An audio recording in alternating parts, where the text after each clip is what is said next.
कहते हैं कामयाब जब इंसान होने लगता है तो उसमें अक्ल भी आने लगती है, फिर उसे समझ में आने लगता है कि वो कामयाब हुआ है तो क्यों हुआ है और कैसे अपनी इस बुद्धि का सही इस्तेमाल किया जाए। और सनी देओल के साथ भी यही हो रहा है। सनी देओल ने साफ तौर पर यह कह दिया है कि अब मुझे ये समझ में आ गया है कि मुझे सिर्फ एक ही काम करना चाहिए, मैं सिर्फ एक्टिंग पर ध्यान दूंगा, मैं फिल्में प्रोड्यूस नहीं करूंगा। राजनीति से तो पहले ही तौबा कर चुके हैं। और वो क्या कह रहे हैं अपने एक इंटरव्यू में, बीबीसी को उन्होंने इंटरव्यू दिया है, कहते हैं पहले मामला अलग था, हम लोगों से कांटेक्ट हुआ करते थे, डिस्ट्रीब्यूशन बहुत नॉर्मल था, मैं उन्हें कंट्रोल कर लेता था। हालांकि समय के साथ चीज़ें बदली ज़रूर हैं, लेकिन कॉरपोरेट हाउसेस जब से इंडस्ट्री में आए हैं इन्होंने तो पूरा सिनेरियो ही बदल दिया है। सिंगल प्रोड्यूसर्स का इनके सामने खड़ा होना मुश्किल हो गया है, आपको पीआर करने पड़ते हैं, इसके बाद भी मनमाफिक स्क्रीन्स मिल नहीं पाते। मुझे अपनी फिल्मों को लेकर काफ़ी दिक्कतें होने लगी हैं और एक समय में एक आदमी को एक ही काम करना चाहिए। बड़े बूढ़े यही तो कहकर गए हैं सनी देओल साहब। आप तो राजनीति में चले गए थे, वहाँ आपके गुमशुदा के पोस्टर लग गए, फिर आपको समझ में आया कि एक्टिंग पर फोकस करो। खैर,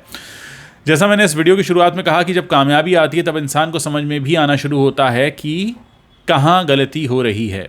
हम इस पर तो बात करेंगे आगे, लेकिन मैं आपको बताता चलूँ 140 करोड़ का जो हमारा देश है उस और जहाँ सिनेमा एक रिलीजन की तरह पूजा जाता है, हमारे देश में 10,000 स्क्रीन्स भी नहीं है, 10,000 से भी कम स्क्रीन्स हैं 140 करोड़ लोगों को सिनेमा दिखाने के लिए। और हाल ही में जो सबसे बड़ा वीकेंड होकर गया है 2 हफ्ते पहले, जब ये कहा गया कि हिंदुस्तान में सालों बाद ऐसा हुआ कि लोग इतने सारे लोग सिनेमा देखने पहुंचे हैं, तो उस वीकेंड में 2 दिन के दौरान 2 करोड़ 10 लाख लोग सिनेमा घर पहुंचे थे।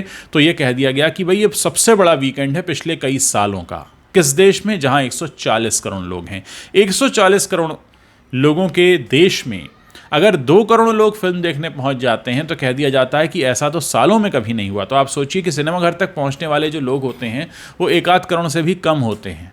तो इसकी जो जिम्मेदारी है वो इस बात पर है कि यहाँ पर सिनेमा घर ही नहीं है। लोग अगर देखना भी चाहें तो सिनेमा घर नहीं है। और यही वजह है कि सिनेमा घरों की मारामारी की वजह से जो पहली बार दूसरी बार फिल्म बना रहे होते हैं, छोटे प्रोड्यूसर होते हैं, उनको फिल्म रिलीज़ करने में बेहद दिक्कत पेश आती है।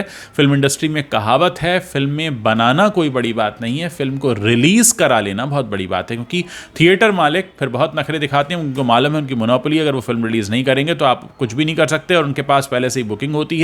जो बड़े बड़े त्यौहार होते हैं, बड़ी बड़ी छुट्टियों वाले दिन होते हैं, उसमें बड़े नामों की पहले से बुकिंग होती है। जैसे आमिर खान क्रिसमस पर बुकिंग रखते थे, सलमान खान ईद पर बुकिंग रखते थे, शाहरुख खान दिवाली पर बुकिंग रखते थे। ये लंबे दौर तक चला है, सालों तक चला है। इन्होंने पूरे पूरे करियर निकाले हैं अपने इस हिसाब से।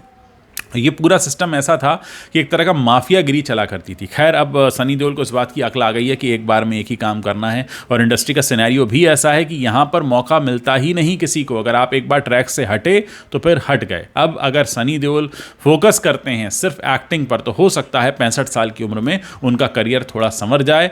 देर आई लेकिन अक्ल तो आई। चलो कोई बात नहीं, अब राजनीति में नहीं जाएंगे, फिल्में प्रोड्यूस नहीं करेंगे, सिर्फ एक्टिंग करेंगे। और इंडस्ट्री के बदलते हुए सिनेरियो को भी इन्होंने समझ लिया है। आप लोग सनी देओल के स्टेटमेंट के बारे में अपनी क्या राय रखते हैं, इस वीडियो के नीचे मुझे जल्दी से बताइए। मैं आपके कमेंट्स पढ़ने की प्रतीक्षा कर रहा हूँ।